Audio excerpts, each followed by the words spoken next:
I grew up middle class, educated middle class. I didn't have any luxuries. And I got into martial arts when I was a kid, and it was very physical, very intense. And now, in hindsight, I probably shouldn't have done it now that I know what I know about brain damage. Out of all the martial arts schools in Los Angeles, and probably most in the world, they don't actually fight. They just practice fighting. So they're practicing movements in the event that in the world they ever have to defend themselves, they will have thrown a punch 10,000 times with perfect technique, and the odds are that if they get attacked, that they're going to be more effective at throwing a punch than just the average person who's never done it. And it is helpful, I'm sure, but there's also probably a lot of people that have taken a lot of martial arts with that style that really, if a tough guy in the street attacked them, they might actually have their hands full or have a real problem. So it's not as effective, but I know why people do it. It's safer because you don't get hurt, right? You're just practicing punching in the air, kicking in the air, practicing throwing a guy who's cooperating, but they don't actually fight. So unfortunately or fortunately, the place that we went to just happened to be the one that was different, because the guy who ran the place at the time was the world light heavyweight kickboxing champion. His name was Greg Wilkinson, and he was this very charismatic, very talented guy. He was an incredible teacher, and starting at like 12 years old, 11 or 12 years old, I had the headgear on and the gloves on, and we were just sparring, fighting like you would see, Olympic boxers or, kids that are training to be in the Olympics. They're out punching each other in the head. They're we were doing, but it was kickboxing. So we were doing martial arts, and we were doing the practicing too, and all the traditional karate, but then we would actually spar, that was the unique part. And I'm sure that caused a lot of brain damage, especially for a young kid growing up like that, to be hit in the head so many times. But that was the sport I was engaged in. It was extremely exciting. There's nothing more exciting than that. You can play basketball or football all you want, but there's nothing as exciting as actually fighting another man. That's the most exciting. So I did that, and then got into boxing when I was 18. I started focusing more on boxing and stayed with boxing.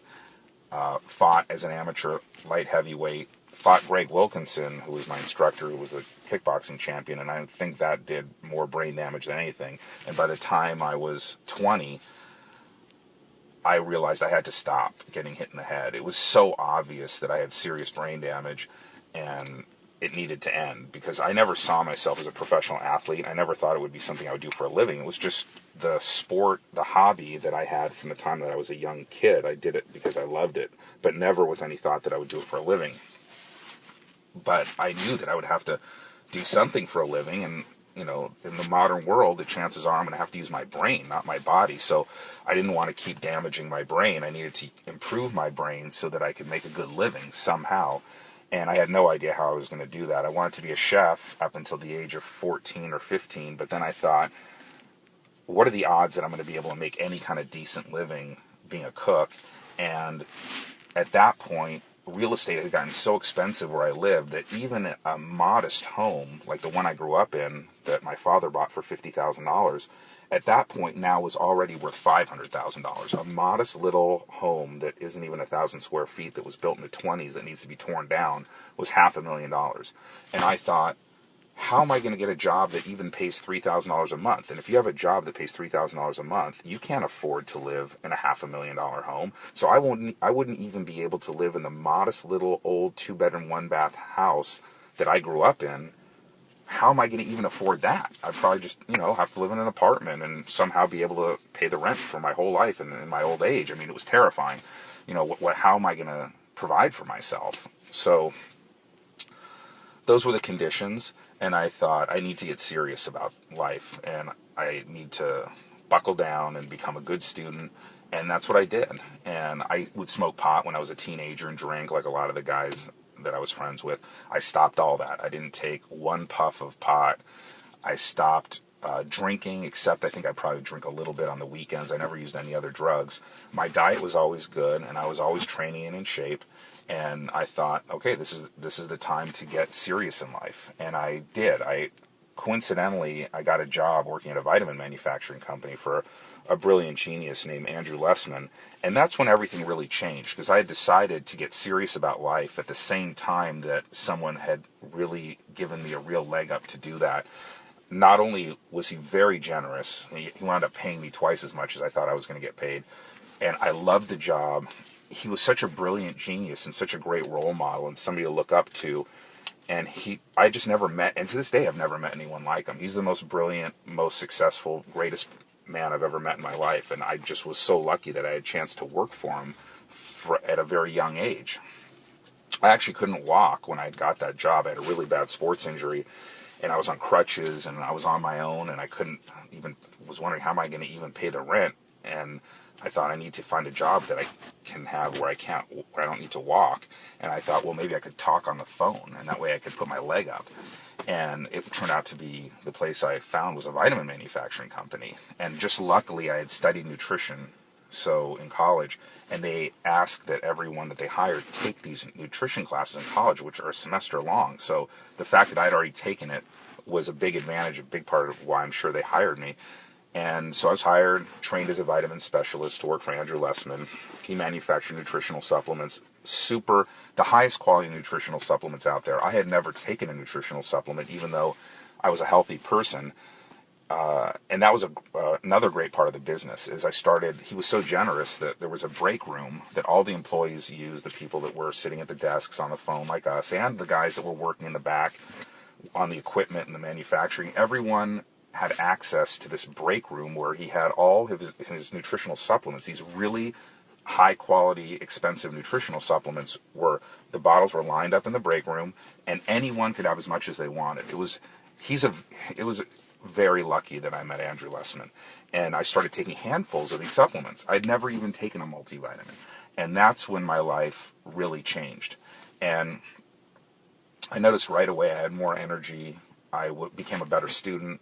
Physically, I improved. I became stronger.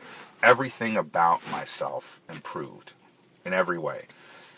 And all of a sudden, I became a good student. And I had never gotten straight A's before. And things were on the rise. I really thought, my life is getting tangibly. I can see my life is getting better. And so I got my degree in finance. And I thought that I would go into some sort of maybe commercial real estate. I always heard that was a really good field to be in. And I had a degree in finance and my broker's license. And so I left the vitamin company, which was never anything that I thought I would do professionally. It was I just needed a job. That was the only reason I went to work for the vitamin company.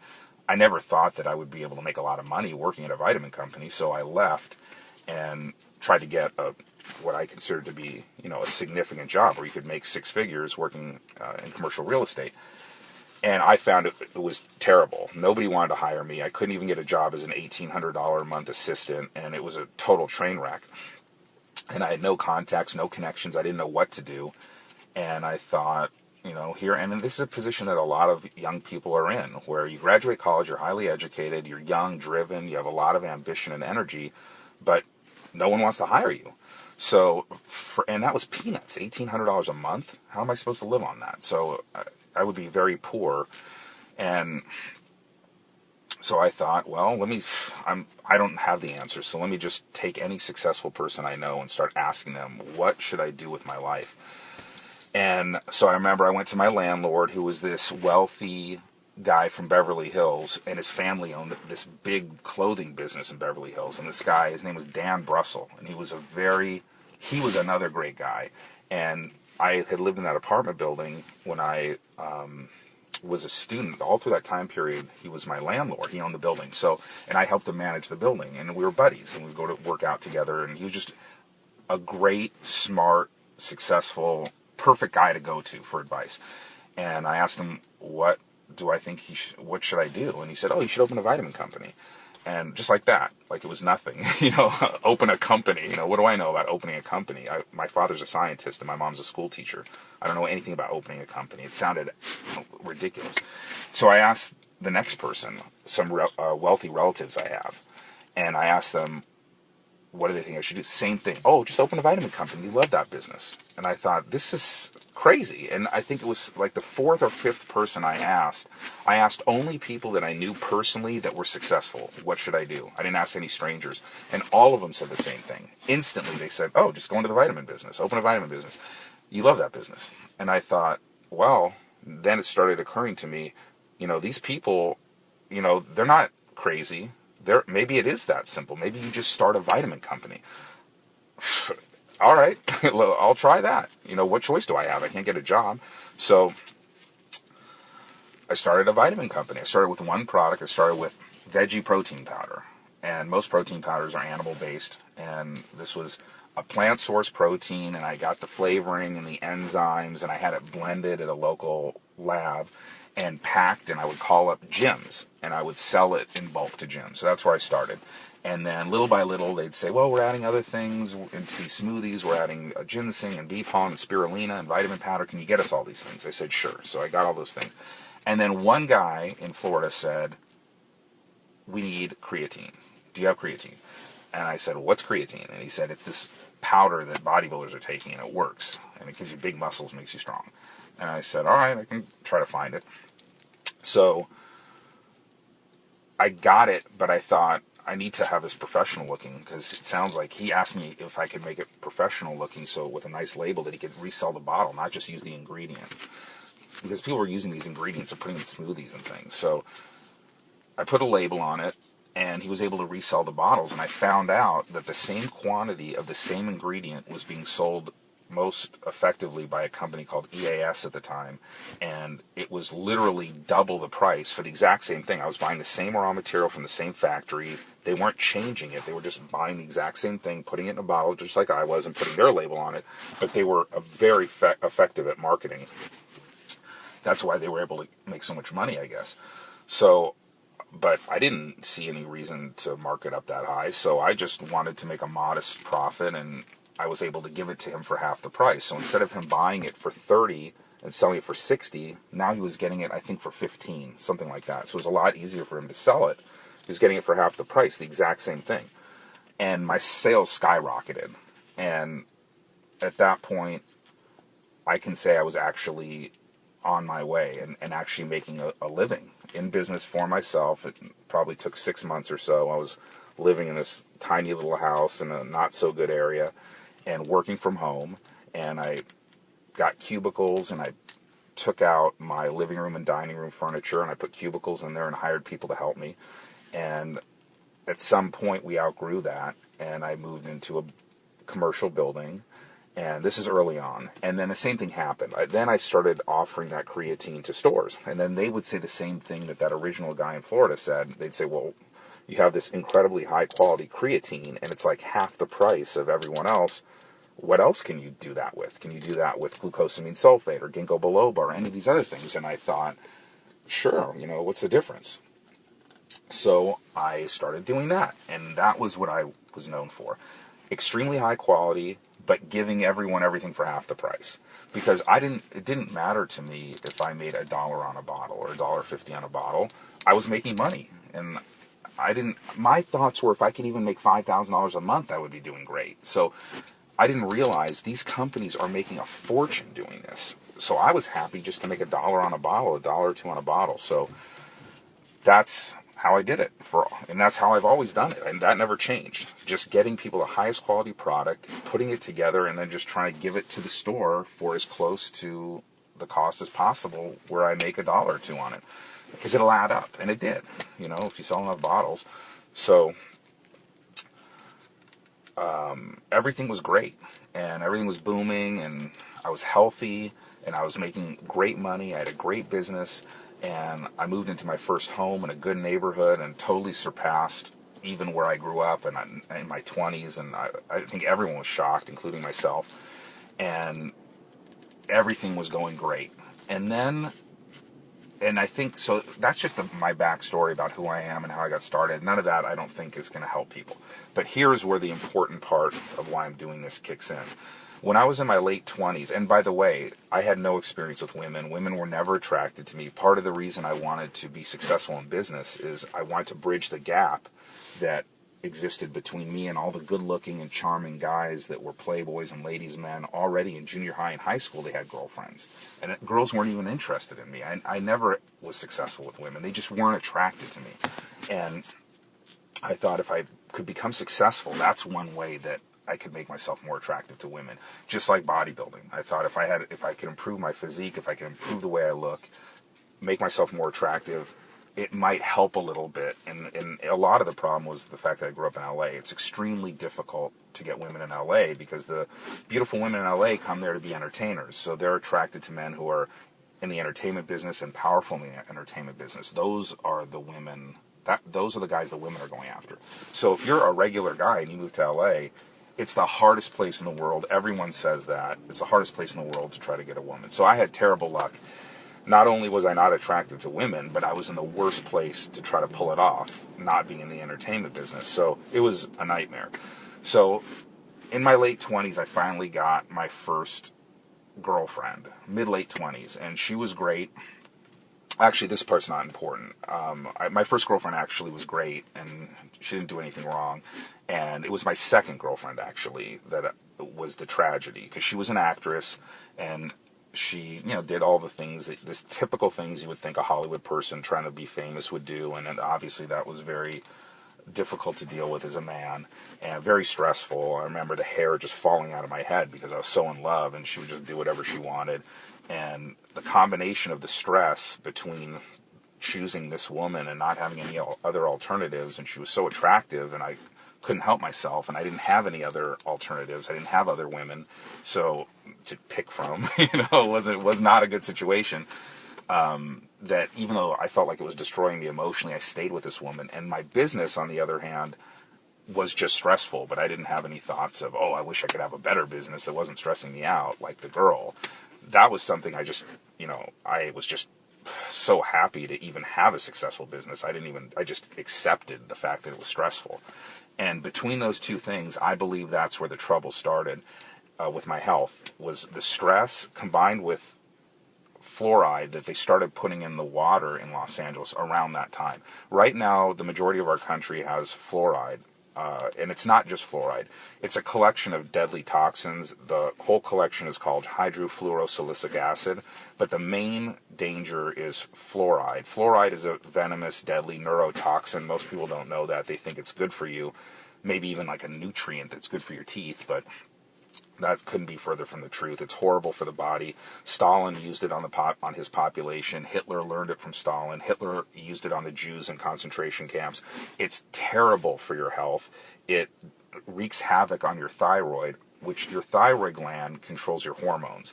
So your hormones get wrecked, and your metabolism gets slowed down, and you start losing your hair. Your face gets a little puffy. People that have this, I shouldn't say you, people that have this start losing their hair. Their face starts losing its definition. It starts getting a little puffy and swollen looking, especially around the eyes. And your muscle, because your hormones aren't working right. Testosterone is what makes men so lean and muscular, a big part of it. Well, your testosterone, your hormones are not working properly, and your muscle tone starts going away, and the flab starts coming in, and it's just horrible, and the person's energy level goes down. So it's not just about vanity and looking great, it's about feeling great too, and it's just impossible when the thyroid gland is taking up fluoride. It's taking up fluoride, by the way, because fluoride is a halide. It's in a chemical group called a halide. But so is iodine. Iodine and fluoride actually are similar in chemical structure. They're both halides. Fluoride is a deadly, venomous neurotoxin, but iodine is actually one of the most important nutrients that we need. It's a mineral, and we need it for our health. So, unfortunately, we shouldn't be even ingesting any fluoride. It's poison. But if you ingest it, your thyroid gland can confuse, especially if it's not getting enough iodine, which we're not getting enough iodine in our soil and in our foods. You can get it from the ocean. We're not getting enough in our diet. And so, the thyroid gland will take up fluoride instead of iodine and other halides that are bad for you if they're in your system. But fluoride is the main one I'm referring to now. Your thyroid gland will take up fluoride, it'll wreak havoc on your system. So the government started allowing this hydrofluorosilicic acid to be dumped into our water unbelievably. I mean, this is not allowed in most parts of the world. They would never allow the fluoride to be given to the public, and because they know it's terrible for you. So unbelievably this happened too. So I think some people obviously are more sensitive to it than others. So I think I probably was more sensitive to it than the average person.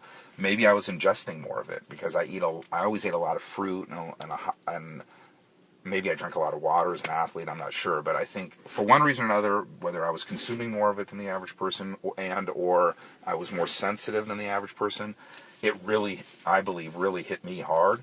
And between having fluoride put in the water and being stressed out because of this girlfriend and my business, my thyroid got hit hard. And it's a fact that stress can affect your thyroid. And so can excessive alcohol. That's another thing that I did that I don't do anymore. I've removed all these things, by the way. And that's what this whole series is about, is figuring out what is destroying our health and stopping it and eliminating it. Stressed out from the girlfriend, stressed out from business, and drinking water that's got fluoride in it.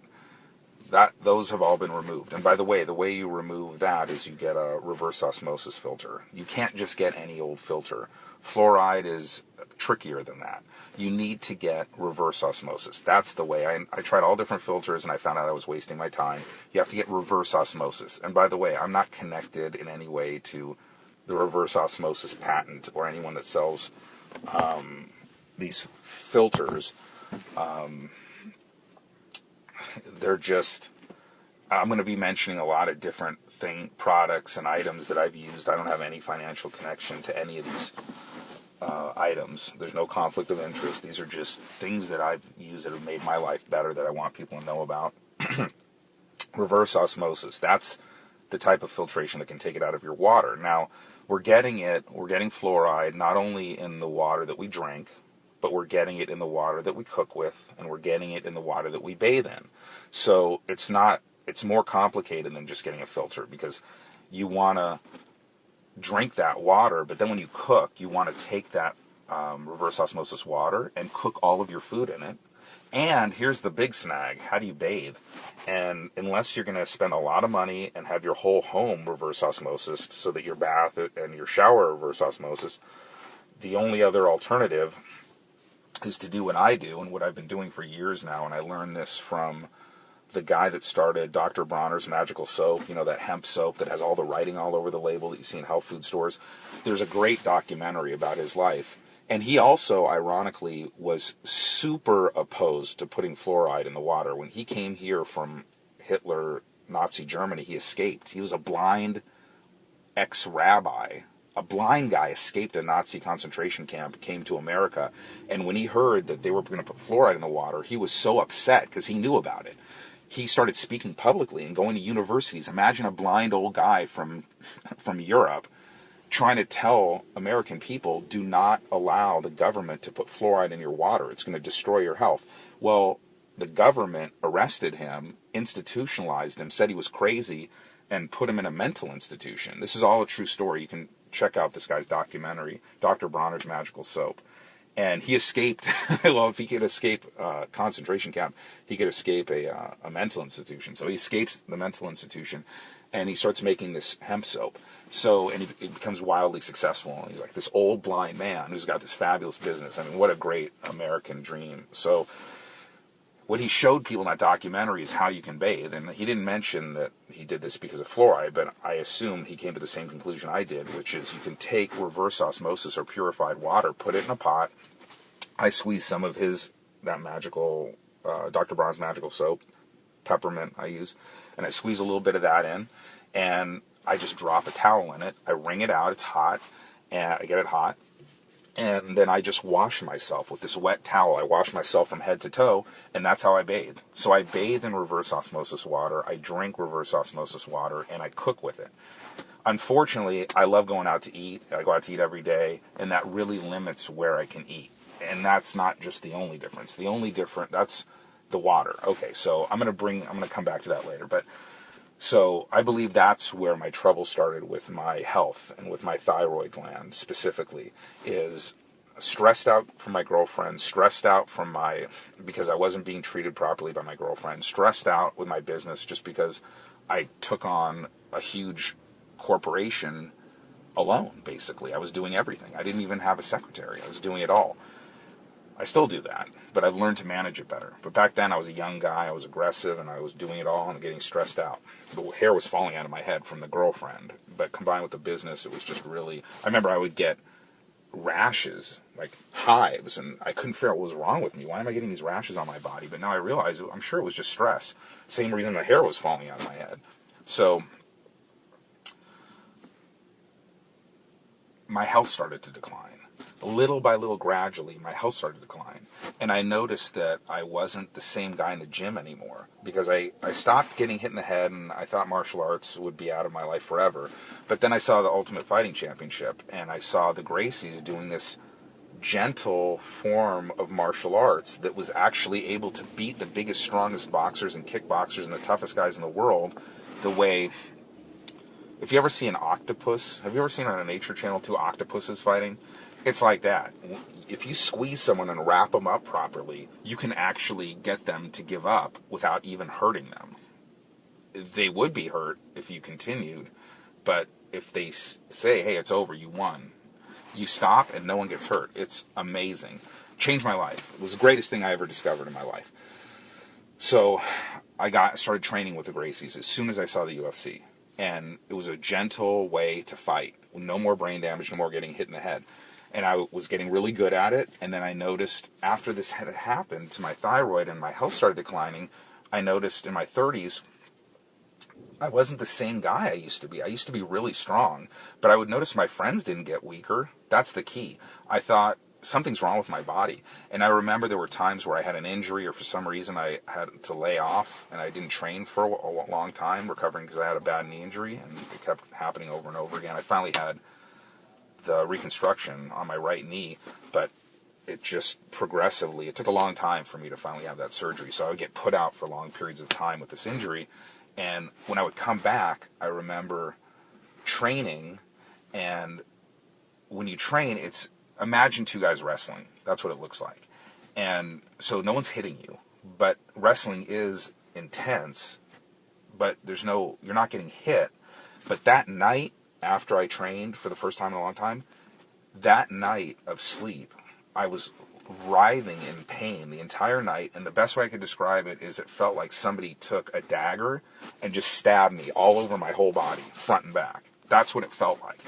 And I thought, I suppose you should say I should have gone to a doctor and try to figure it out, but no doctor ever, all the times I did go to doctors, no doctor ever mentioned any of this. They didn't help me. Now I know, of course, one of the main symptoms of having this fluoride poisoning is pain. You are in pain, and that's the reason why so many people are in so much pain right now, and they don't even know it. And that's why I'm doing this right now.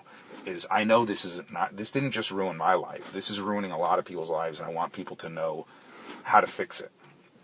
So I was declining physically. I was losing my strength. I used to be super strong. I used to be able to take the Olympic curl bar, put on the 45 plates and the 25-pound plates, and that was the normal weight that I would work out with. I would go in there, and with good form, I would do sets of 8.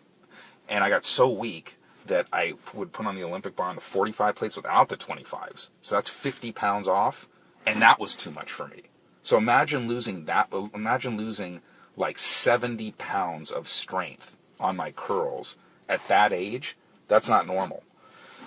So, and that kind of horrible pain. So there was something wrong. And I was balding. I was losing my hair. But the thing is, here's the reason they call the thyroid problem the mysterious illness. It mirrors aging. So this was happening to me in my 30s. And I thought, well, maybe I'm just aging? Is it possible? I mean, that sounds a lot like somebody aging, right? Losing your hair, losing your muscle, getting flabby, getting weak, being tired. I was exhausted. I would get finish work early at like 3 or 4 o'clock, and I would have to just go home and just go straight to bed. And also, if I tried to eat a nice meal, I would just be exhausted and have to go to sleep afterwards. I couldn't go out to dinner and then on the weekends go out with my friends. I'd have to eat dinner, then go home, go to sleep for a couple hours, then get up and then go out because I would just be too tired. And then, drink some coffee or something. So clearly there was something that was affecting my health, something. And I had no clue, no idea what it was. And the first person that mentioned Armour Thyroid to me was a trainer to the Stars in Los Angeles who was a customer of mine. And he would come by once in a while with his wife. The guy's name was, what was this guy's name? Claire McDermott, that was his name. And he was a trainer to the Stars. I think he had been Sylvester Stallone's trainer, I think, at some point. And he said, you should take Armour Thyroid.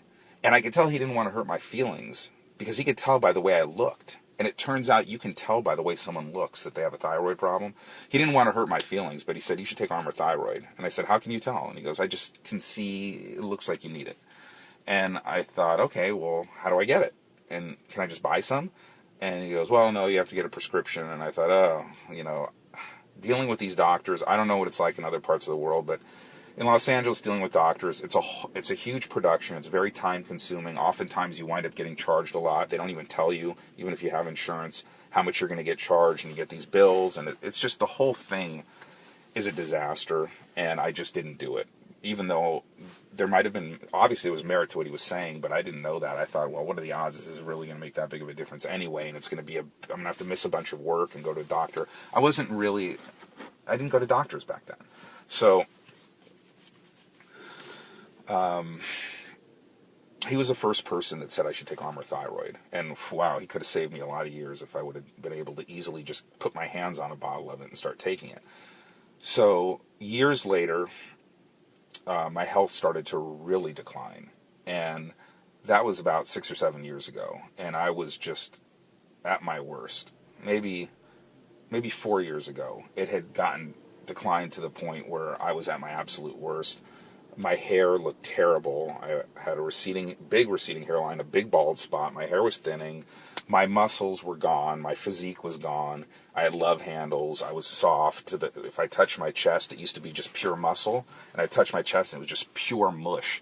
It almost felt like a breast or something on like an overweight woman. That's what my chest felt like. I was just mush and exhausted. I looked terrible. My face was swollen. I had lost all my facial features. I mean, I would just look like a blob, and it was awful. The women were rejecting me totally, and I just felt terrible, and I couldn't I had to go to sleep right after work. I was exhausted, and I just was at the worst point ever. It had really gotten bad, and I was weak. I would try to do jiu-jitsu, and I was just weak. And it was awful. And at that point, someone else had told me to take Armour Thyroid. A friend of mine, a neighbor, a friend, and also a customer. This guy owns 12 pharmacies. He knows a lot about anti-aging and hormones. It's what his whole business is all about. He's one of the main sponsors at the A4M, the World Congress for Anti-Aging. He's one of the main sponsors there. So he's an expert and a professional dealing with hormones. And he said, why don't you get all your blood work done? I'll help you out. And I had it all done. And only thing he said, you should take Armour Thyroid.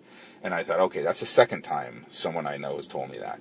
I need to do this. So I did it. And I took Armour Thyroid. It's a little pill. And it's natural. So I would think it's something you should be able to, desiccated natural thyroid hormone. You would think you'd be able to just buy it in the store. But you have to get a prescription. Okay, so I got it. And the second day, I felt like I was 20 years old again. It was amazing. I could not believe how it changed my life and how many people out there are suffering like I was suffering and just don't even know. They just don't know that if they just took Armour Thyroid. And again, I have no connection to Armour Thyroid. I don't even know who owns the Armour Thyroid. I'm not connected to them in any way. But it completely changed my life by the second day. And that was the first major step. And then I had another customer. His name is Leroy Colbert. His name is Leroy Colbert. He's in his 80s. He's still alive. He was a famous bodybuilder back in the old days before even before Arnold Schwarzenegger. He was the guy on the cover of the was one of the guys on the covers of the magazines and in movies, and he was a famous old bodybuilder. And he had more energy at 80 years old than I did when I was suffering from this thyroid problem. And he would work long hours, and he's this giant old man. And I thought, how is this guy even still alive? You don't see a lot of guys that are 80 years old that are 250 pounds at all, much less working these long hours running this health food store. It was amazing. He worked till like 8 at night every night. And he said, well, I take testosterone. And he was the first person that told me that. He takes testosterone injections. And I thought, maybe I need that. I should try that. And I didn't really make the connection, but if I have trouble with my thyroid gland, and I have trouble as a result with my hormones, it makes sense that maybe testosterone might be affected. So let me give it a try. And it turned out, when I had my blood work done, that my testosterone, and this is key here to a lot of guys that are listening to this, hopefully they remember this, my testosterone naturally was very high. It was like 650. But they don't normally test for your free testosterone. But an anti-aging doctor had told me, a doctor that practices anti-aging medicine told me that you should test also for your free testosterone. You have to ask for that. They don't normally test for your free testosterone, but that's the important part, is the free testosterone. That's the important part. So we tested for free testosterone in addition to my testosterone, and it turned out that my free testosterone was extremely low. It was like 4. And I started taking testosterone injections, and I wasn't a fan of needles, but, it's like anything else. You get used to it, you learn how to do it, and the key to it is darting your body with it. So you take it in your rear, and in the beginning I would just sort of gently put the needle up to my body and gently push it in, and it was really painful. And then I found out I think it was on the internet, a physician was demonstrating it. What you do is you just hold it, and you, like when you throw a dart, and you just stick yourself with it, and then you don't even feel it. So that's important, because a lot of people don't like needles, and the thought of injecting themselves with a painful needle sounds like something that they can't do. It's not that big of a deal once a person learns the proper technique. So it's not painful. I started injecting myself with testosterone. Oh my God. I started feeling better and getting so much stronger. And I remember being in the gym and being on the machine where I believe it's called a cable row. You do it for your back, and you pull it back like this. It's one of the main exercises bodybuilders do for their back. And I remember putting on the weight that I normally use, and then it felt really easy. So I put on another 20 pounds, and it still felt easy. I put on another 20 pounds. And I think I wound up doing like 40 or 50 pounds more than I normally do, like the second day I was on testosterone. It was incredible. And when I had my blood work done, my free testosterone had gone from 600 to 900. So it went up 50%. But my free testosterone went from 4 or 5 to 30. So my testosterone only went up 50%, but my free testosterone went up 600%, which is the important part that most people aren't testing for. Most people aren't even testing their testosterone, but if they do, they're not testing for free testosterone. So that's the key, is get your testosterone checked and also get your free testosterone checked, because that's the important part. And they checked all my other hormones, and so now I was on Armour Thyroid and testosterone, and I felt a lot better. I started looking a lot better. I was a lot stronger. I was more ambitious. I had more energy. My life was so much better. And even if somebody who's suffering just does that, we're talking about life-changing. But there's a lot more to it than that. I'm going to explain it all. Okay. Then I heard Dr. David Brownstein and he's on YouTube. I would jot this down. Just YouTube, iodine, the most misunderstood nutrient, by David Brownstein. Dr. David Brownstein. He's an MD, and he knows a lot about iodine. He's an iodine expert and a thyroid expert. And if you listen to that, I know it's over an hour, but that alone will completely change your life and had a bigger impact on my health than anything else. That's the most important. That's where I got a lot of this stuff from.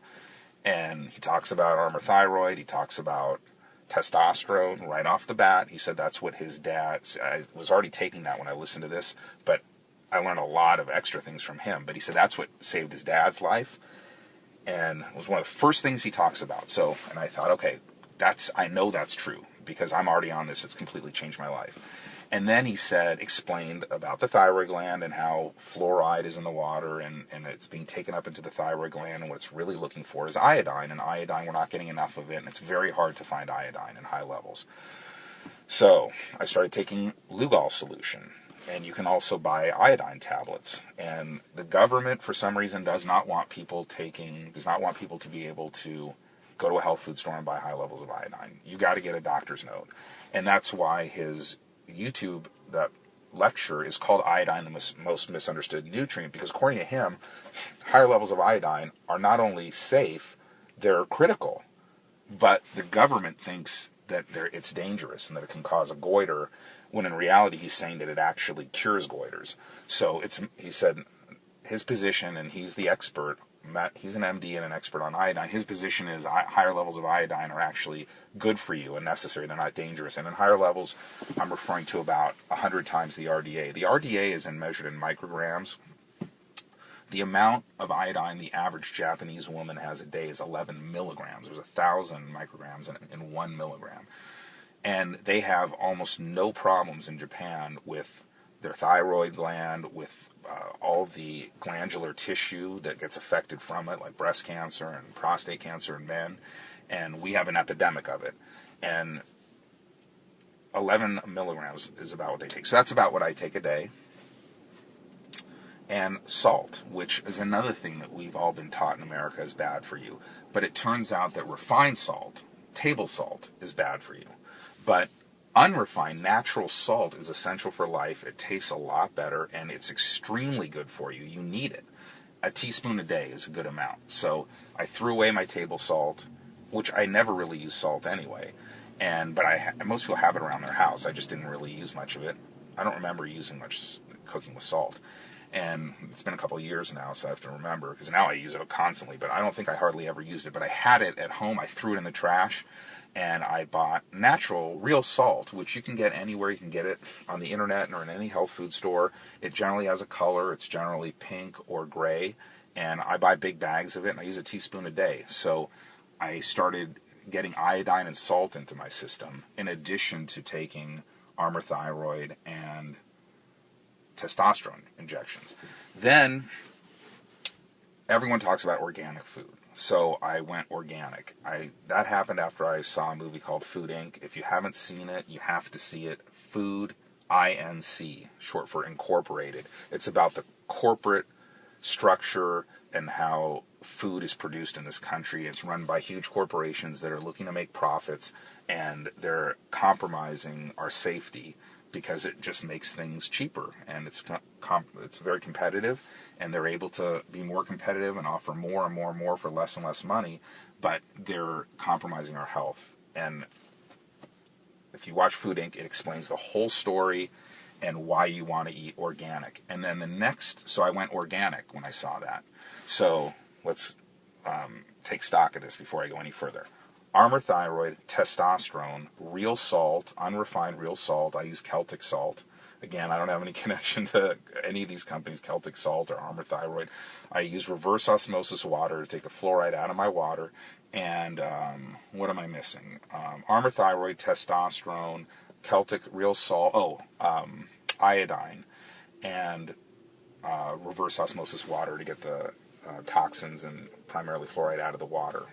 Cook with it, drink with it, and bathe with it. That's what I had done at that point. And my life completely changed. All of a sudden, I stopped losing my hair. My muscles came back. That my nice physique that I used to have when I was young came back.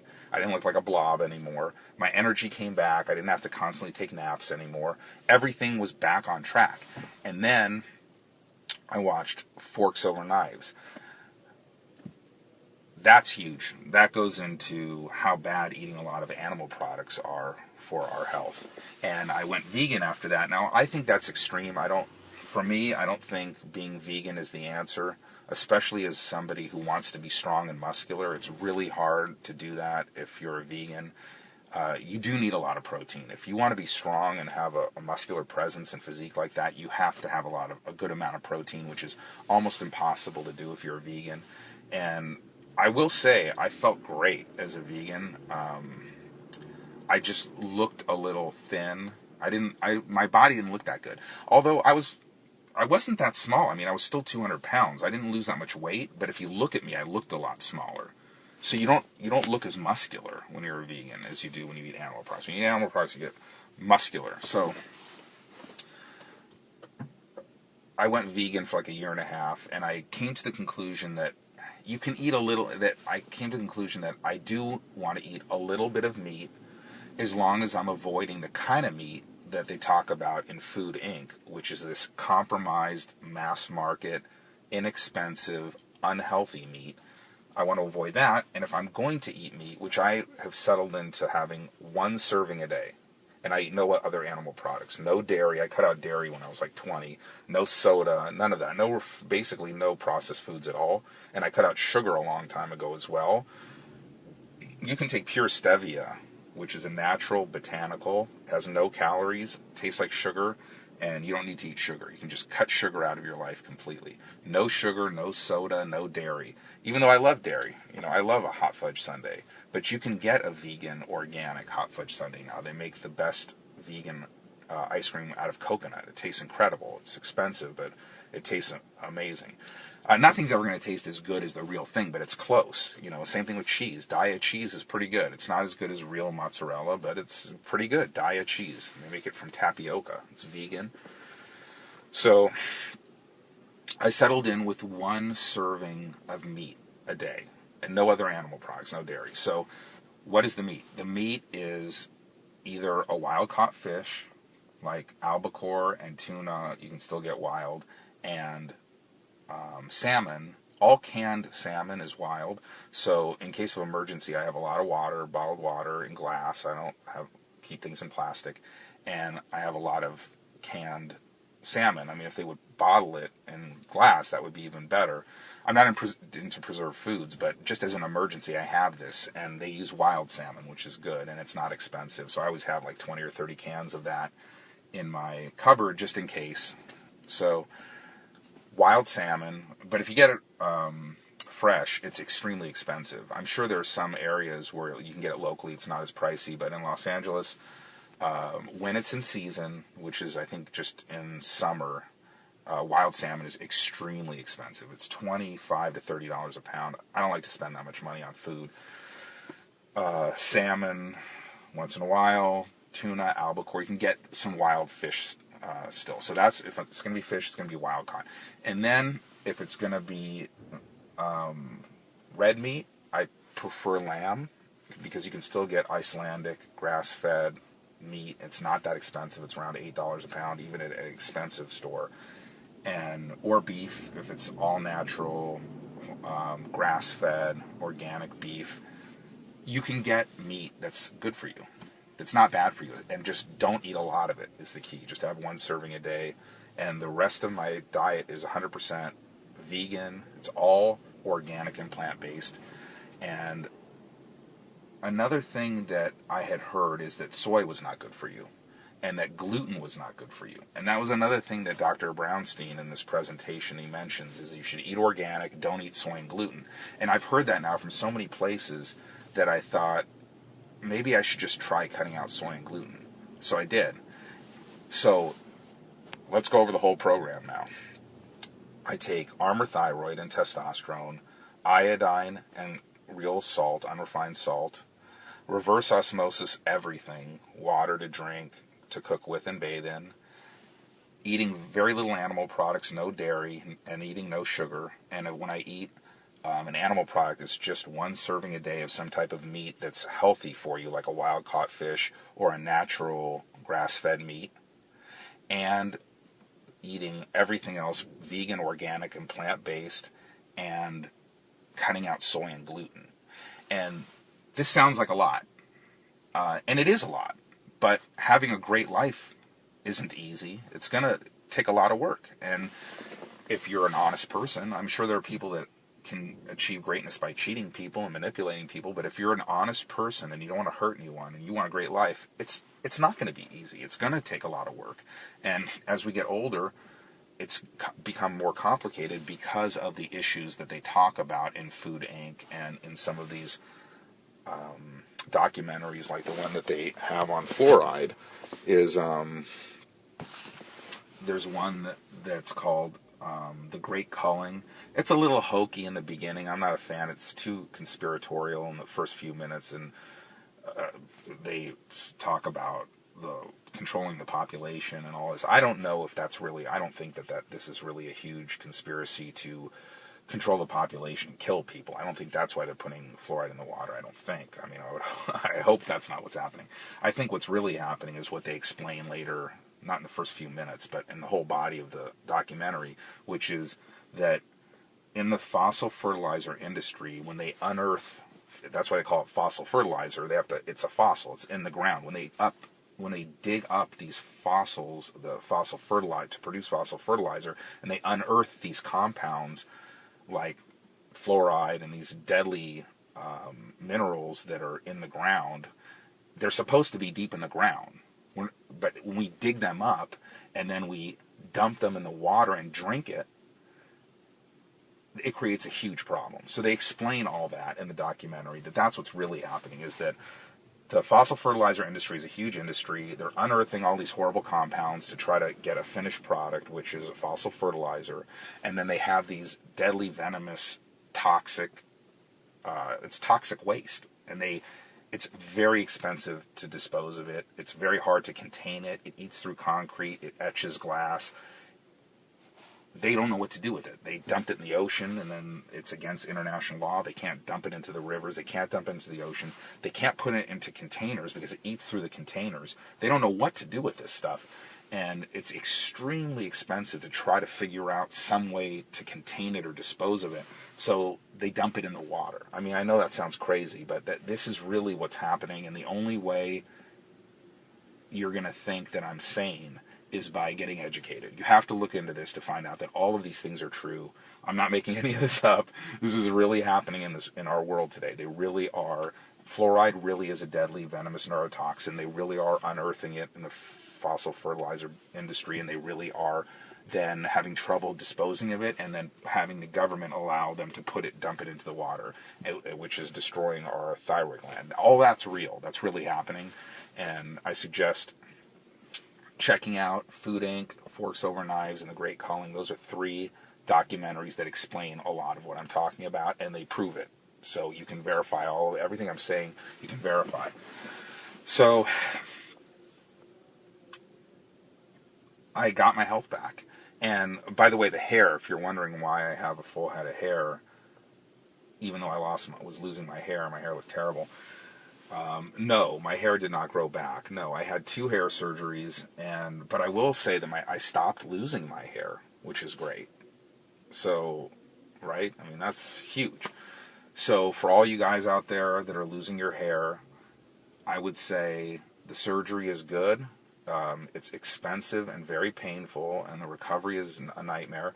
And what they won't tell you is that the first time you have the procedure done, you're not going to be happy with the results. It's thin and it doesn't look natural. It's terrible. But then, they don't tell you this, but then if you have a second procedure, because they can only, and this is only going to be interesting, I think, to the guys who are, you can cut that out. This is for the guys out there that are losing their hair, and yes, it is better it does look better to have a head of hair than to be balding. As a matter of fact, I think it looks so bad to be balding that I think you should just shave your head, because at least you look clean. But when you're losing your hair, you look like a mess, especially guys that don't keep it super short. If you're losing your hair and you keep it super short, it doesn't look that bad. But again, I think you're better off just shaving it off completely. But it looks so bad, and it looks so bad. So for guys that are losing their hair, it looks terrible. I got a hair surgery, and they didn't tell me that your hair is going to look terrible. It's going to look totally unnatural. They can only do at the most 3,500 grafts.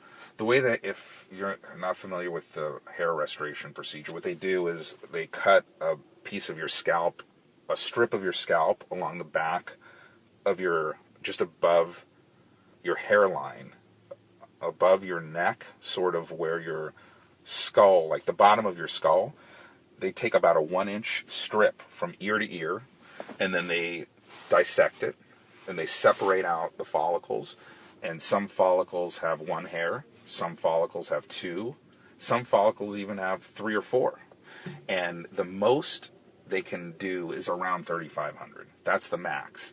And 3,500 is nothing compared to what we have on our head. So even if they do the max, which is what I did, was 3,500, and they put it in the area here, which is where men lose their hair. Men generally don't lose their hair here. They lose it here. So they take these resilient follicles that men never lose from here, and they put them in this sensitive area here where men lose their hair. Those follicles are resilient. You're not going to lose them. They're going to stay there. They're resilient and they stay. So, but you put in 3,500, it's like doll hair. You can just look at it and it doesn't look right. So a year had gone by and the follicles eventually sprouted and I had hair, and it was an improvement, but it didn't look good. And thankfully, I talked to some guy I knew, and he said, "Oh, you know what? You need to do it again." And I said, "I'm not doing that again. That was like $14,000, and it was like 8 hours of like medieval torture on my head that I was awake through the whole process, and then like weeks and weeks of painful recovery. I don't want to go through that again." He goes, "Well, I know a guy that had it done. He looked just like you, and then he went and had it done again, and he looks perfect now. He looks like he has a normal head of hair." And I said, "You're kidding me." And he goes, "No, you should get a second one." And I thought, oh boy. So I thought, I'm not going to reward that first guy. He should have been honest with me, and he wasn't. So I'm not going to reward him. I'm not going to go back to him and give him another job. So I went to a different hair surgeon who gave me a much better deal anyway. He didn't charge me $14,000. He charged me $7,000. And he did another 3,500 grafts. So then I got 7,000. And then that's what you're looking at. So you're looking at 2 hair surgeries. And thankfully, because I've corrected my hormones, I'm not losing my hair anymore, which is the key to all this, which is if you can do all this early on, you don't need to have liposuction surgery. You don't need to have hair restoration surgery. These are signs that something is wrong hormonally. And we know that's true. And we've all seen an old guy that has a full head of hair. You know, we've seen older guys that are in great shape. They're not flabby and fat. They look fit. So you can get old and still have, if you're healthy hormonally, when you see a lot of young men, most of them are lean and muscular with a full head of hair. So if you're healthy hormonally, if you have the hormones that you need, you don't have to fall apart physically. It's not something that you need to just accept. And by the way, that hair restoration surgery was the only expensive thing that I did. And I went to a doctor that was checking all my hormones, and hair loss was one of my many symptoms. And they test you for all different hormones, but including DHT, which is a derivative of testosterone. And I had elevated DHT levels, and a lot of guys that are losing their hair or have lost their hair have elevated DHT, and they don't always know exactly what causes it, but they just know that there's a correlation. And they have created drugs to lower DHT to prevent hair loss, like Propecia and Rogaine. And I tried Propecia years ago, and it completely eliminated my libido, and I didn't think it was worth the trade-off, and so I stopped taking it after a few weeks. And I felt that I had a lot of symptoms and side effects from Rogaine, so I stopped taking that. There's a blog, I believe, on the internet. It's called Rogaine Ruined My Life, or Rogaine Ruined My Health, or something like that. It's worth checking out to see if any of those symptoms sound familiar to you, because I couldn't believe when I read all those things how many things I could relate with, so I stopped taking it.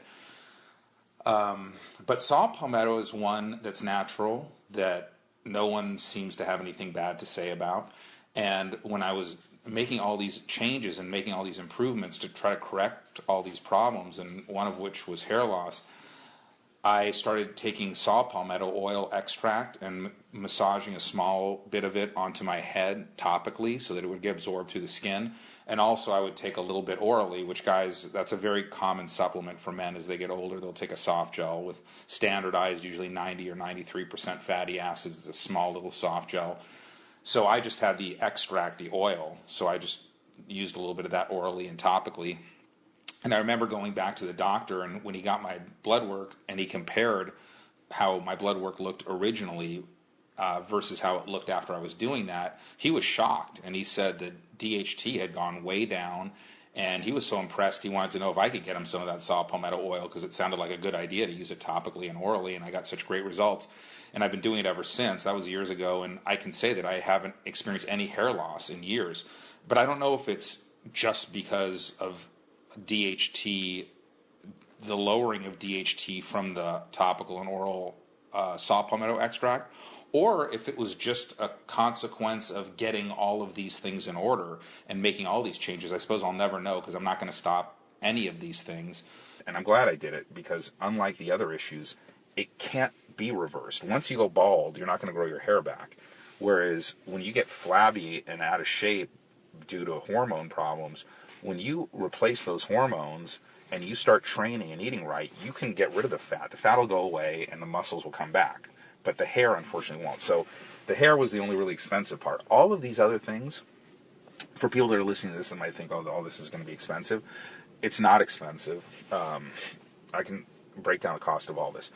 Armour Thyroid is like without insurance. If you have to pay out of pocket, is like 75 cents a day. Testosterone is around the same. Testosterone they sell in a 10 ml vial, and you take a half an ml. I take half an ml twice a week, so that's 1 ml a week, and there's 10 mLs in the vial. That's 10 weeks. So one vial with insurance costs almost nothing, but even without insurance out of pocket, that's going to be around $100. So $100 for 10 weeks, that's $10 a week.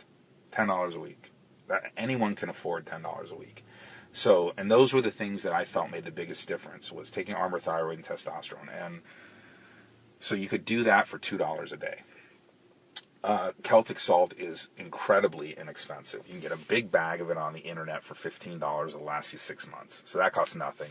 Iodine costs nothing. I take Lugol solution, which is like $10 for a little bottle, lasts like 6 months. So that costs nothing. So the first four are going to cost around $2 a day. And so Armour Thyroid, testosterone, real unrefined salt, and Lugol solution, or iodine, high levels of iodine, all are around together about $4 a day. Eating organic costs about double. But the good news is that if you're a careful shopper, it's not expensive. And you can go to even an expensive market like Whole Foods and go to the bulk area, and they have legumes, which I like, split pea, pintos, garbanzos, and lima beans. Those are probably my 4 favorite legumes. And organic and dry, they're all under $3 a pound. And then when you soak them in water for a day before you eat them, they expand, I would say, to at least double that. So you have to cut the price per pound in half because the water's free. So even if you pay as much as $3 a pound, it cuts it down to $1.50 a pound. $1.50 a pound for a pound of beans. That's a lot of food, a pound of beans. That's going to be probably 3 meals. That's going to be like probably three servings. So that's like 50 cents. So that's organic beans. You can have a serving for 50 cents. And it's easy to cook. And same thing with rice. Organic brown or wild rice. I like to use organic wild rice. Once you soak it, it doubles in weight. That cuts your cost in half. We're talking maybe $2 or $3 a pound. And that's a really good staple because it's soy-free, it's gluten-free, it's vegan, and it's organic. Wild rice, organic wild rice, and organic legumes.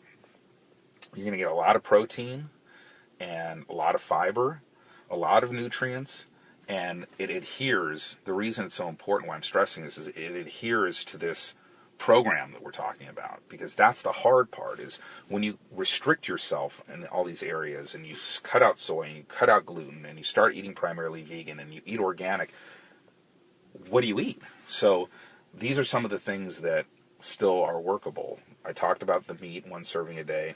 Coconut oil is incredible. I love coconut oil. I put coconut oil in my espresso when I have it first thing in the morning.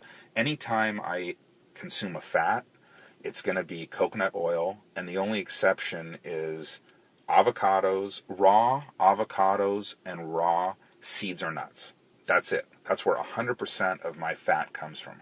Raw seeds, raw nuts, and raw cool processed coconut oil. That's where all my fat comes from. And other than that, it's easy, just lots of vegetables, lots of fruit and lots of vegetables, but they have to be organic.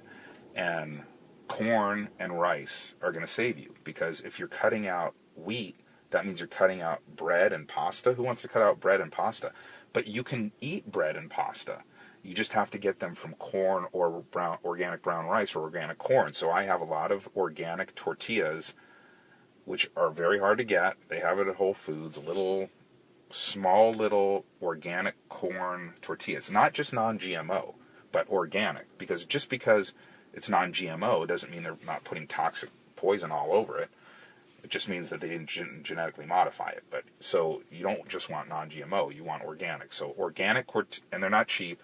They're about that big. You get a stack like that. It's probably $3.50, but it's dense. Those tortillas are filling, and so those are great. I have that in my fridge instead of bread, and I do have some bread. I just don't eat it often. And it is expensive. It's probably $5 or $6 for a little loaf, and they use brown rice instead of wheat to make, if you can find it, vegan, organic, wheat-free bread. And it tastes good. It's fine. So that's the bread. The bread. Oh, and pasta. I love pasta. You can get brown rice pasta. That's what brought me from the brink of just having my health destroyed, to looking and feeling incredible again, just like I was young. And so if these symptoms sound familiar to you, unfortunately, I never had a doctor mention any of these things to me. Oh, and one other thing that helped a lot too, even doing all of these things, I still would go to bed late and wake up late. I would never use an alarm clock, because I know how important sleep is, so I want to get as much sleep as my body wants. So I don't use an alarm clock. I just wake up. I would typically wake up around 9 a.m., even though I was aware that a lot of people wake up a lot earlier than that. But now I realize, in hindsight, that does mean something. That's not normal, actually.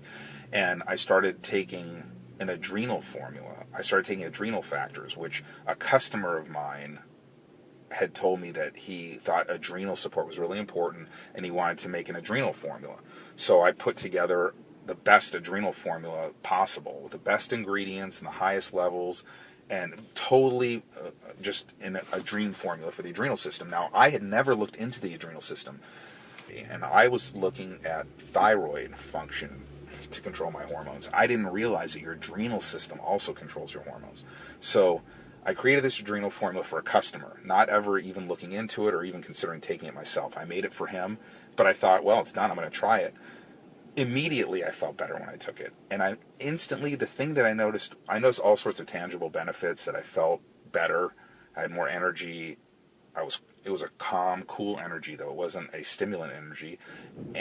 But the most distinctive difference it made is I noticed my eyes just started closing at 10 o'clock. I started getting really tired, and I went to sleep. And like a light switch, I woke up at 6 a.m. And I thought, wow, I never wake up even remotely close to 6 a.m. I wake up at 9 o'clock. And it has been like that for at least a year. I made that formula a year ago, and I've been taking it for a year. And for a year now, I go to bed early, and I wake up early. Always now. So there was a natural rhythm that we're supposed to have, that's regulated with hormones in our body, that was off. And that's why I was going to bed late and waking up late. It corrected that. And now I go to bed early, I wake up early, always I wake up. It's normal for me to wake up at 6 o'clock. Alcohol. I was never an alcoholic, but the one thing that I did, the only thing that I did that I knew was bad for my health, I think I just underestimated how bad it was for my health. And you get into a sort of a zone when you're drinking that the first few drinks are slow. But after you've had 3 or 4, you start throwing them down like they're nothing. And you just get into this zone where you're just drinking and drinking and drinking. And they're just going down so easy. And even though when you were sober, you might think alcohol is bad for you and you shouldn't drink a lot of it, it's really easy to keep drinking when you're in that zone. And you're not thinking clearly. And they're going down easy because you're drunk. And although I knew alcohol was bad for me, I believe I underestimated how bad it was for me. And not just physically, in terms of having a hangover and the common symptoms people are aware of, but more specifically brain damage. Exactly how bad alcohol is for the human brain is terrible. It is terrible for the brain. Here's another guy to check out, Dr. Daniel Amen, A-M-E-N, Dr. Daniel Amen, who's a brain specialist, and he does brain scans, and he's the foremost expert in the brain. And he talks about how terrible alcohol is for the brain. And I noticed myself what it was doing to my memory. My short-term memory was just getting wrecked from alcohol. And just like I stopped getting hit in the head when I was 20, I made a decision that this is bad for me. I mean, I don't need anyone to tell me that getting hit in the head causes brain damage. I can feel it. It's affected my speech. It's affected I can tell this is hurting my brain, and I need to stop it. It's gotten so bad that even though it's the one sport, the one hobby I have that I love more than anything, and I'm good at it, I have to just quit it cold turkey, because I'm seizing up on basic words that are in my vocabulary, that have been in my vocabulary since the 5th grade, and I'm in the middle of a sentence, and I just pause. And it's like 1 1,000, 2 1,000, 3 1,000, and the guy's just looking at me that I'm talking to, and I'm silent, and it's like a file cabinet, and I'm going through these files trying to recall this simple word that's in my vocabulary, and I just can't pull the file. I just can't. And after like 5 or 6 seconds of silence, I'll think of just another word that I can recall. And if you're drinking a lot, you need to stop. And it was my one vice. I wasn't an alcoholic. I didn't drink during the week. And so on the weekends, that's what I would do. I would get together with my other single friends, and we would go out, and drinking made it a lot more fun and a lot less painful to try to make a proposition to a stranger. Going up to these women that I don't know and trying to somehow prove to them that I'm a good guy, and to exchange numbers and try to take them out. And I realized I have to stop this weekend binge drinking, going out in Vegas and staying up late and drinking all night, and, feeling lousy, drinking Friday and Saturday night, and then feeling lousy until Tuesday. And then finally by Wednesday feeling healthy again, and then just knocking myself down again on Friday night and Saturday night. So that was my pattern. And I did it. I started drinking when I was a teenager, and except for when I had a relationship, I would get drunk on the week. I would drink on the weekends, and a lot of times get drunk on the weekends. But somehow it had something to do with my constitution, I guess. I just didn't get in any trouble. Like, I never got DUIs. I never got slapped in the face by a girl. I never had any consequences. I was able to manage with weekend drinking. I was able to cope and make it through my life. But I could tell by, I would say, around this time that I made all these changes in my life, that I really felt that alcohol was a big part of what was damaging me. And by the way, that is a fact, that your thyroid will be shut down not only from stress, which I mentioned, the girlfriend and the business, and not only from fluoride, which I mentioned, they're dumping it in the water, but also from excessive alcohol. So I was doing all of these things, and I'm mentioning all these things because there are a lot of people out there that are doing these things, and just like me, they probably didn't realize that that's what was destroying their health. And if they just stop doing these things, all of a sudden, they're going to start looking and feeling so much better. And who knows, it might have even saved my life. I mean, I might have been right on a road to heart disease, and I might have died young of a heart attack. Who knows, I might have saved myself with all this. But I wasn't really thinking about that. I was thinking just my day-to-day living. I mean, nobody wants to look and feel terrible. They want to look and feel great. So, and it's amazing. It's really amazing the difference it's made in my life. So I don't even drink at all anymore. It was a slow transition, because when you're used to that, work hard, play hard, and, the highs are so high. That's the problem with substance abuse, is the highs are so high that when you get rid of it, the rest of your life seems dull. But eventually, when you've eliminated it for enough time, that fades, and you don't even really remember how high the highs were. You don't feel it, actually, and that's why sometimes when people are living dangerous lives, they're drug addicts, alcoholics, doing these extreme sports that are going to wind up killing them, oftentimes experts will tell them, stop doing all of these ultra exciting activities, because if you stop these things, what seems boring to you now will actually not be as boring. And so now my life is not as exciting as it was. But I'll say I think I enjoy the regular things more, just going to the farmer's market or going to a movie or going to dinner. I think I enjoy those things more, and I just accept it. I'm not going to do it anymore. I'm not going to do things that make me feel good, that hurt me and that are bad for me anymore. I'm just not going to do it, because I saw the consequences of a collection of those things when they pile up, what they can do to you. And so I've eliminated those things, and I think that covers it, is no excessive alcohol, get rid of that, cut that out of your life. I take Armour Thyroid, I take testosterone. Men's testosterone generally starts declining in your late 20s. I think most guys think about testosterone replacement as something that maybe really old guys do. Really old guys probably need it even more than a guy in his 30s, but testosterone's already going down. That's the reason so many athletes take testosterone, because you're not 17 anymore, you're not 18 anymore, and you do feel incredible when you're 18, right? You look incredible, you feel incredible, but a lot of that is just testosterone, and that's why you look at a guy like Sylvester Stallone, who I think is almost 70 now, and his physique is incredible, because he's taking test, and other things too, I'm sure, and I say good for him. He's in many ways a role model to me, and I look up to him, and I can only dream about, imagine looking as good as Sylvester Stallone looks right now when you're 70. Could you imagine how awesome that is? And it is going to take discipline, and especially if you are single. A lot of guys, when you're single, you're going to crave going out and trying to drink and meet women. I know that. And if you're into going out to eat like I am, I've always loved food, and I've always gone out to eat every day, sometimes even twice a day. It's going to be rough, it's going to be hard, especially if you don't live in a city that has vegan organic restaurants or organic restaurants. It's going to be tough, because you're going to see all those fast food restaurants, and for $3 you could just instantly just crunch into ecstasy, but you just got to be strong, and it's just it just got to be something that you just don't accept. It has to be unacceptable, and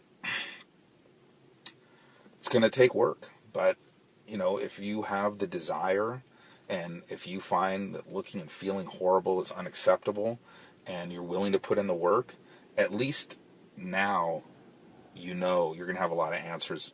That's what was killing me, is I wasn't lazy. I was willing to do the work. I just didn't know. I didn't know that I needed Armour Thyroid, and I needed testosterone, and I needed to get the fluoride out of the water, and I needed to cut out soy and gluten and eat more of a organic plant-based diet, and eat natural grass-fed meat if I'm going to eat meat. And I didn't know that I needed to cut out that excessive alcohol consumption on the weekend. And I didn't realize how much all of those things were damaging and the stress from the girlfriend, the stress from my business, and I didn't realize the consequences that all of those things were going to have. And there are a lot of people out there that know exactly what I'm talking about. When you're young, you don't think about these things, but as you get older, you have all these different things that are bombarding you, and they all pile up, and they can affect your health and wreak havoc and destroy your health, even if you are willing to do the work, and even if you are doing a lot of the things right, like I was. It's not enough. It's not enough. I thought I was doing it right. I thought I had a good diet, and I was training. I thought I was doing it right. Most people are not willing to do that, and that was nothing. That was probably just preventing me from looking and feeling even worse, right? Because I couldn't figure out, I'm eating right and I'm training. Why am I losing my muscles and getting flabby, and I look terrible, and I feel terrible, I have terrible energy? And the answer is, well, just imagine if you weren't doing that. Imagine if I did what the average person does, which is not even exercise at all and just eat whatever I want. I would have probably looked like most Americans, bald, obese, looking and feeling terrible, just trying to make it through the day with caffeine. So it was frustrating for me, because I was going downhill and I looked and felt terrible, and I was doing the work. Is this a lot of work? Yes, it sounds like a lot of work. But my point is that there's a lot of people out there that are already doing the work, and they're not even getting the results. They're in the gym. They think they actually are sort of eating right, much better than the average person, and they still look and feel terrible. Those are the people that this is going to help the most, because those are the people that have the desire and that want to put in the work. They just don't understand what is happening, what is going on in my body. The body complains, but it doesn't explain. As a matter of fact, recently I made a mistake with my testosterone, and this just goes to show you how important this is. When you pull the testosterone out of the vial into the syringe, there are lines. 1 cc, 2 cc's, half a cc. And what I do is I do a half a cc, which is 100 milligrams of testosterone, because there's 200 milligrams of testosterone per cc in the testosterone I get. That's what I think people should get if they're going to get it, because the other one is 100 milligrams. You can get 200 milligrams. Just take half as much. Costs a lot less. So you get the 200. I get the 200 milligrams, so I just draw a half a cc, and I take that twice a week. Well, I must have not been thinking straight, but I thought, well, it's a hassle, actually. It's a chore. It's like one more thing to do, like doing the dishes. Like, okay, now I have to take my testosterone. So you have to take out the vial, take the syringe, put it in, draw it out, and it's thick oil, so it doesn't draw quickly. It draws slowly. So you draw it out, you wipe everything with alcohol, and then dart yourself with it and take it. So it's a chore. So I thought, I can make that chore more efficient. I'm going to take my 10 ml vial of testosterone, and I'm going to draw out 20 half cc doses into 20 syringes, cap them, and put them in my drawer. And that way, for the next 10 weeks, I don't have to go through that production. I just open my drawer, take out a syringe, wipe my rear with a little alcohol, dart myself, and inject myself. And I didn't count out 20, and I must have made a mistake, and I wasn't thinking straight, and I looked at the wrong line, and I didn't draw out a half a cc. I drew out a quarter of a cc. And then for the first time since I started taking testosterone, I just stopped being so regimented about it. I was very regimented for the last, year and a half, or however long I've been on it. I always take an injection on a Wednesday, right in the middle of the week. It's easy to remember. And then one on a Sunday, one on a weekend. So that's easy to remember, twice a week. For the first time, I started getting more lackadaisical, and I was sort of not keeping track of the days. And they both happened at the same time, that I accidentally wasn't taking enough, and I wasn't taking it as often. And I couldn't figure out what was wrong with me. I felt okay, but I really noticed a difference in the gym.